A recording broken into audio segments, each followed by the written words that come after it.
Now next one, section 126, professional communications.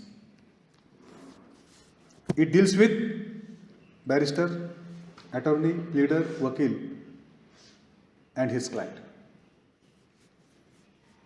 No barrister, attorney, pleader or vakil shall at any time be permitted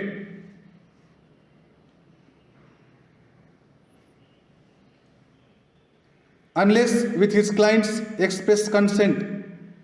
इथपर्यंत कोणत्याही वकिलाला त्याच्या क्लायंटच्या express consent शिवाय, क्लायंटच्या संमतीशिवाय, direct expressly म्हणजे in writing, कोणत्याही वकिलाला त्याच्या क्लायंटच्या एक्सप्रेस कन्सेंट शिवाय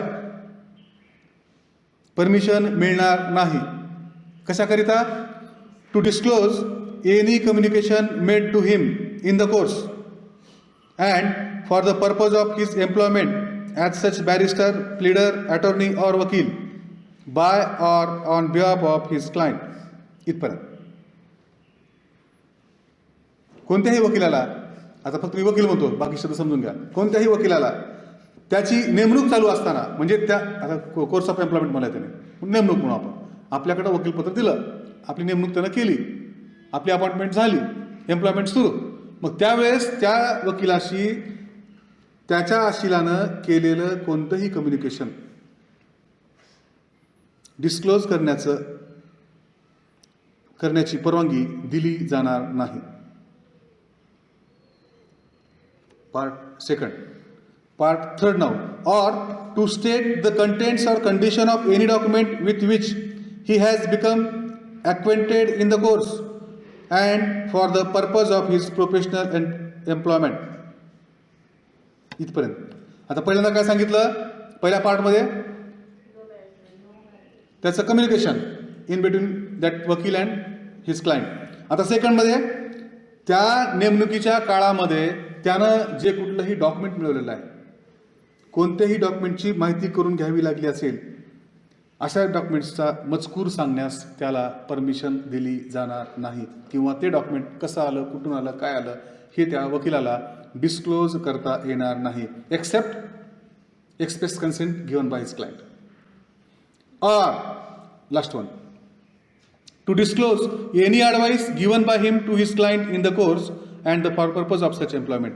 त्या नेमणुकीच्या काळामध्ये ज्या उद्देशाकरिता त्याची नेमणूक करण्यात आली होती, त्याच्या अनुषंगानं त्यानं त्याच्या क्लायंटला, त्याच्या आशिलाला काय सल्ला दिला हे देखील डिस्क्लोज करण्याची परवानगी त्याला दिलेली नाही, except his express consent of client. It's त्या क्लायंटच्या एक्सप्रेस कन्सेंट शिवाय कोणताही वकील त्याचं आणि त्या क्लायंटचं काय बोलणं झालं, त्याच्या क्लायंटनं दिलेले डॉक्युमेंट त्याला कुठून मिळाले, त्याची माहिती, त्या डॉक्युमेंटचे कंटेंट्स किंवा त्याचं सोर्स याच्याबद्दल देखील डिस्क्लोजर करता येणार नाही, किंवा त्या वकिलानं त्या क्लायंटला काय सल्ला दिला याचं देखील त्याला डिस्क्लोज करण्याची परवानगी दिली जाणार नाही, त्याच्या एक्सेप्ट शिवाय, त्या आशिलाच्या स्पष्ट संमतीशिवाय. म्हणजेच क्लायंटनं जर एक्सप्रेस कन्सेंट दिली तर मग वकील साहेब सांगू शकतात, otherwise no. This is section 126, part first. Second now, provided that nothing in this section shall protect from disclosure. आता या सेक्शनचं संरक्षण मिळणार नाही किंवा any such communication made in furtherance of any illegal purpose.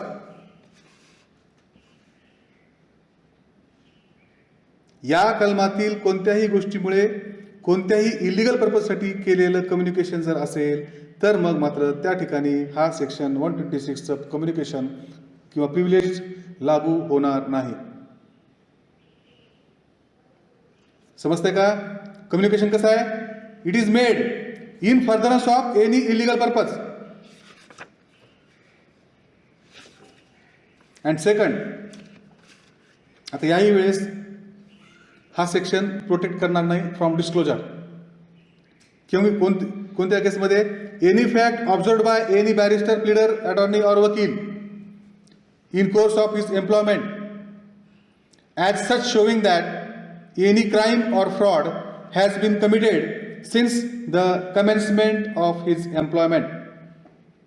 त्या वकिलाच्या नेमणुकीच्या काळात त्याला जर एखादा गुन्हा किंवा कपट केल्याचे दिसून आल्यास या ठिकाणी या कलमातील संरक्षण मिळणार नाही.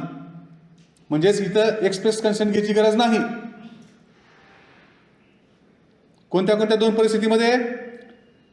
Any such communication made in furtherance of any illegal purpose और any fact observed by such advocate in course of his employment as such showing that, त्याला काय दिसून आलं?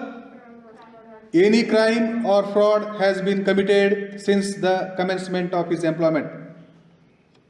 उदाहरण: A client say to B, who B is a attorney, I have committed forgery and I wish you to defend me.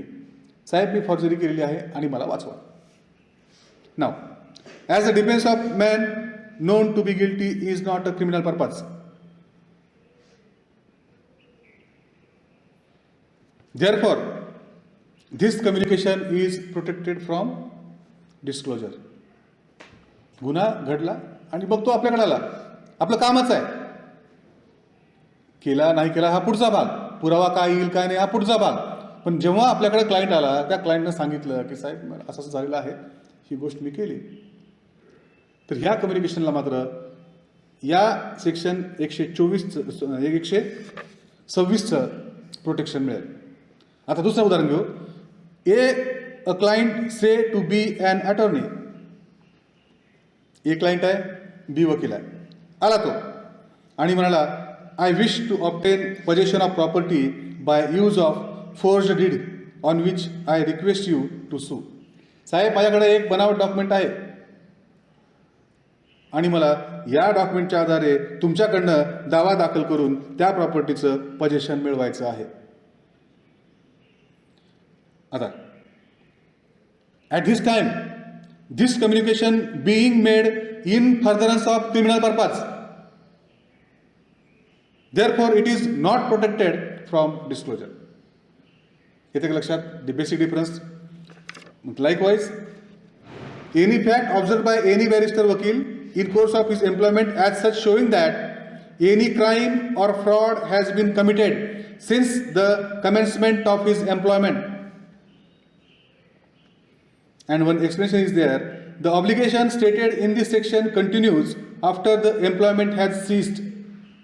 या कलमातील obligation हे वकिलाची नेमणूक जरी संपली तरीही चालू राहतं, असं एक्सप्लेनेशन या सेक्शन 126ला दिलेलं आहे. समजतं का?